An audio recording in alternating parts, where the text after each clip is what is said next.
കള്ളവോട്ട് എപ്പോഴും അങ്ങ് ഉയർത്തുന്ന ഒരു വലിയ വിഷയമാണല്ലോ. ഇത്തവണ അതിന്റെ സാധ്യതകളൊക്കെ ഇപ്പൊ പത്തനംതിട്ടയിൽ നിന്നൊക്കെ അത്തരം പരാതികൾ വന്നിരുന്നു. എന്തുണ്ട് ഈ കള്ളവോട്ടിന്റെ ഒരു ഭയമുണ്ടോ? കള്ളവോട്ട് എല്ലാ കാലവും CPM ചെയ്യുന്നത് ഒരു സാധാരണമായ പ്രക്രിയയാണ്. അതിനകത്ത് അവർക്കൊരു പുതുമയും തോന്നാറില്ല. എല്ലാ കാലവും എല്ലാ തിരഞ്ഞെടുപ്പിലും കള്ളവോട്ട് ചെയ്യുന്ന ഒരു പാർട്ടിയാണ് ഇപ്പോഴും CPM. കള്ളവോട്ട് ചെയ്യുന്ന ആളുകൾക്ക് സംരക്ഷണം പാർട്ടി കൊടുക്കുന്നുണ്ട് എന്നുള്ളതാണ് യാഥാർത്ഥ്യം. നമ്മളിവിടെയെല്ലാം ലോക്കലായി കള്ളവോട്ട് ചെയ്യുന്ന കുറച്ച് സെന്ററുകളുണ്ട്, എല്ലായിടെയും ഇല്ല.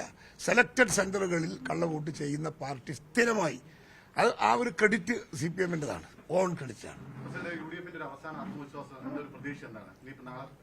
നിങ്ങൾ ഇന്നലെ കണ്ണൂരിൽ നിന്ന് കണ്ടിട്ടില്ലേ? എന്ത് ചോദ്യം പിന്നെ ചോദിക്കണത്? ഞാൻ ചോദിക്കുന്നത് എന്റെ ജില്ല മാത്രമല്ല, ഇതുപോലെ തന്നെ കേരളത്തിലെ എല്ലാ ജില്ലകളിലും ഇതുപോലെ തന്നെയാണ് ഇന്നലത്തെ റാലി, നമ്മുടെ റാലികളെല്ലാം. നിങ്ങൾ ഒരു ജനങ്ങളുടെ പ്രതികരണത്തിന്റെ പ്രതിഫലനമാണ് ഇന്നലത്തെ ജാഥ എന്ന് നിങ്ങൾ ഓർക്കണം.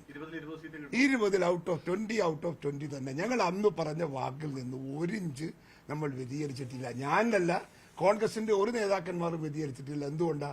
എല്ലാവർക്കും ഫുൾ കോൺഫിഡൻസ് ഉള്ളതുകൊണ്ട്. ശോഭ സുരേന്ദ്രൻ പറഞ്ഞത് ഒരു മുതിർന്ന CPM നേതാവ് BJP-യിലേക്ക് പോകാൻ നീക്കങ്ങൾ നടത്തി എന്ന് പറഞ്ഞിരുന്നു. അതെന്താ നിങ്ങൾക്ക് കിട്ടാണ്ട് പോയ? നിങ്ങൾ എന്റെ പേരും കൊണ്ട് കളിക്കാൻ കുറെ നല്ല എളുപ്പത്തിൽ പുറപ്പെട്ടില്ലല്ലോ. സുധാരൻ പോകുന്നു. ഞാനല്ല പോകുന്നത്, EP ജയരാജനാണ്. EP ജയരാജന്റെ ചർച്ച കഴിഞ്ഞു. പിന്നെ ഈ ശോഭ മുഖാന്തരം നടത്തിയ ചർച്ച നടന്നു. ചന്ദ്രശേഖരനോ ചർച്ച നടന്നു ഒരു പരിധി വരെ എല്ലാം കടന്നങ്ങോട്ട് എത്തിയപ്പോൾ പാർട്ടിയിൽ നിന്ന് ഭയങ്കരമായ ഭീഷണി ജയരാജനെ ഇപ്പോൾ ഉണ്ടായിട്ടുണ്ട്. അതുകൊണ്ട് തൽക്കാലം പുള്ളി പിന്നോട്ട് പോയിട്ടുണ്ട്, മാറിയിട്ടുണ്ട്. പക്ഷെ ഇനിയിപ്പോൾ ഇലക്ഷൻ കഴിഞ്ഞാൽ എന്താണ് എന്നറിയില്ല. പിന്നെ ഞാൻ ചോദിക്കുന്നത്, അതിനകത്ത് ആരാ CPM ഇവരെ BJP-കാരെ എന്നെ വിമർശിക്കുന്നവരാരാ? ഗോവിന്ദ മാഷുണ്ടോ? ഗോവിന്ദ മാഷ് അടുത്ത ദിവസം എല്ലാം ഒരു ചർച്ച കാണിച്ചു തരാൻ പറ്റും, സ്റ്റേറ്റ്മെന്റ് കാണിച്ചു തരാൻ പറ്റുമോ? 6 മാസമായിട്ട് പുള്ളിന്റെ ഒരു സ്റ്റേറ്റ്മെന്റ് ഇല്ലല്ലോ. EP 6 മാസമായി ഒരു സ്റ്റേറ്റ്മെന്റ് ഇറക്കിയിട്ടല്ലോ. എന്തുകൊണ്ടാണ് നിങ്ങൾ അവരെയൊന്നും BJP-യിലേക്ക് പോകുന്നു? ഞാനെന്ത് പഴിച്ചിട്ടാ നിങ്ങൾ ഈ പോകുന്നു പറയുന്നതിന്റെ പൊരുള്? ആരെ ചർച്ച? ഗൾഫിൽ വെച്ചാണ് നടത്തിയത്. ഈ തൃശ്ശൂര് രാമനിലയത്തിലേക്ക് വിളിച്ചു എന്ന് പറയുന്നത് അതുണ്ടാകാം. പക്ഷെ ഗൾഫിലാണ് ഫസ്റ്റ് ചർച്ച നടന്നത്. ഗൾഫിലാണ്. അത് പിന്നീട് പറയാം. അങ്ങനെ കൃത്യമായിട്ട് എല്ലായിടത്തും അങ്ങ് പോല. നിങ്ങൾ പോയാൽ പിന്നെ വരില്ല.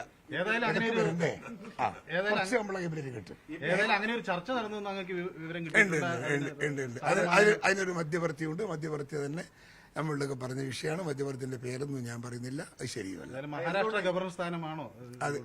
ഒരു ഗവർണർ സ്ഥാനത്തെ കുറിച്ച് ചർച്ച നടന്നു എന്ന് മാത്രമേ എനിക്കറിയൂ. മഹാരാഷ്ട്രയാണോ അല്ല വേറെ ഏതാണെന്ന് അറിയില്ല. ഗവർണർ സ്ഥാനത്തെ കുറിച്ചാണ് ചർച്ച നടത്തിയത്. രാജശേഖരടക്കം ചർച്ച നടത്തിയത് പങ്കെടുത്തിട്ടുണ്ട്. അപ്പോൾ അതുകൊണ്ട് പുള്ളി വിശ്വസിച്ചിട്ടുണ്ടാവും പാവം. അദ്ദേഹത്തിന് പാർട്ടിക്കകത്ത് കഴിഞ്ഞ ഞാൻ പറയാം, ഗോവിന്ദ മാഷ് സെക്രട്ടറി ആയതോടുകൂടി തന്നെ EP വളരെ വളരെ അസ്വസ്ഥനാണ്. കാരണം സത്യത്തിൽ അതിനകത്ത് പിന്നെ സ്റ്റേറ്റ് സെക്രട്ടറി ആവേണ്ടുന്നത് മറ്റു പലതുകൊണ്ടും EP-യാണ്. EP-ക്ക് അത് കിട്ടിയില്ല എന്ന് വന്നപ്പോൾ EP-ക്ക് ഭയങ്കര നിരാശയുണ്ട്. ഈ നിരാശ എന്നല്ല, അത് അദ്ദേഹം പാർട്ടിയിലെ പ്രധാനപ്പെട്ട സുഹൃത്തുക്കളോട് ഓപ്പണായിട്ട് പറയാറുണ്ട്. അദ്ദേഹത്തിന് സൂക്ഷിക്കാനൊന്നും അറിയില്ല, രഹസ്യം സൂക്ഷിക്കാനൊന്നും അറിയില്ല. ഓപ്പണായി പറയാറുണ്ട്, പറഞ്ഞിട്ടുണ്ട്, പറഞ്ഞവർ ഞങ്ങളുടെയൊക്കെ പറയാറുണ്ട്. അതുകൊണ്ട് പുള്ളിക്കുള്ള അസ്വസ്ഥം പിണറായി വിജയനുമായിട്ടും തീരെ നല്ല ബന്ധത്തിലല്ല. ചന്ദ്രശേഖരൻ ഈ ചർച്ചയിൽ വെച്ച് രാജീവ് ചന്ദ്രശേഖരനെയാണോ ഉദ്ദേശിച്ചത്? അതെ. രാജീവ് ചന്ദ്രശേഖരനും ശോഭാ സുരേന്ദ്രനുമാണ് ഇതിന്റെ മധ്യവർത്തികൾ. ഗൾഫിൽ വെച്ചിട്ടാണ് ആദ്യത്തെ ചർച്ച നടത്തിയത്. ഓക്കെ. പറയുന്നത് ഈ ലോക്സഭാ തെരഞ്ഞെടുപ്പ് കഴിയുമ്പോൾ മുസ്ലിം ലീഗ് LDF-ലേക്ക് പോകുന്നു. അതെ, ബായും വളർന്ന് കിടന്നോളാൻ പറയണം മലന്നിട്ട്. ഇത് ഭൂന്ന് വിചാരിച്ചിട്ട് കണ്ടില്ലേ? അല്ല, പഴമൊഴി പറഞ്ഞാൽ വളരെ ഇതായി പോകും. അല്ല, എന്ത് വിവരം കെട്ട രാഷ്ട്രീയമാണെന്ന്. എന്ത് ബേസിലായി ഒരു പാർട്ടിയെ കുറിച്ചിട്ടൊക്കെ അവർ ആക്ഷേപം പറയുമ്പോൾ ഒരു മര്യാദ വേണ്ടേ? എന്തെങ്കിലും ഒരു സിംഗിൾ എവിഡൻസ്. എന്താ സിംഗിൾ എവിഡൻസ്?